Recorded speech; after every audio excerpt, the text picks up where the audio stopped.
আমার মেয়ে কলেজের ইউনিফর্ম পরেই যাচ্ছে কলেজে অনেক দিন পর। কত টাকা দেবো বল? এই যে ওর কলেজের টাকা। ইউনিফর্ম পরে ভালোই লাগছে, সবাই বলছে তুই আমার লক্ষ্মী মেয়ে। ইয়েস, ও বাবা, আমার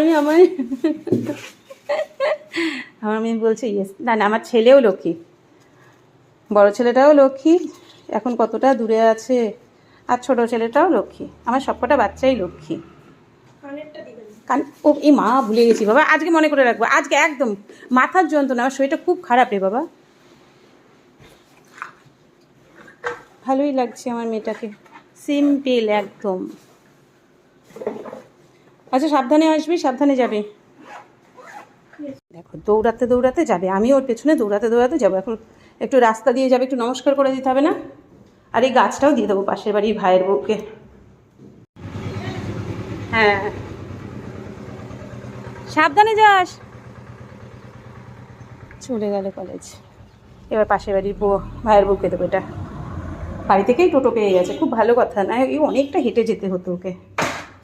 চলে দিয়ে আসি এটা। ওই হাত ভর্তি ফুলগুলো দিয়েছে আমার পাশের বাড়ির ভাইয়ের বউ। এইমাত্র নিয়ে আসলাম, আমি একটা জবা ফুলে দিয়ে আসলাম, দেখাচ্ছি ওদের বাড়ি। দ্বারা এই যে এই বাড়ির ভাইয়ের বউ হাত ভর্তি কতগুলো কত ফুল দিয়েছে। বলেছে সামনের বার আমাকে 3টে গাছ লাগিয়ে যাবে। তাই না? কি ভালো লাগছে না? আজকেও সিংহাসনটা ভরে যাবে। আমার তো খুব আনন্দ হচ্ছে এরকম ফুল পেলে। আর ও দিয়ে যায়, ও মাঝে মাঝেই ফুল দিয়ে যায়। খুব ভালোবাসে মেয়েটা, খুব ভালো, খুবই ভালো। আমার সব কটা ভাইয়ের বউই খুব ভালো পেয়েছি। ছেলে ঘুম থেকে উঠে গেল, কি করে রেখেছে ঘরের অবস্থা, ওই বাপরে বাপ, তাকানো যাবে না আর। এবার কাজে লেগে পড়বো আমি। মা কি পাঠিয়েছে, ও বাবা।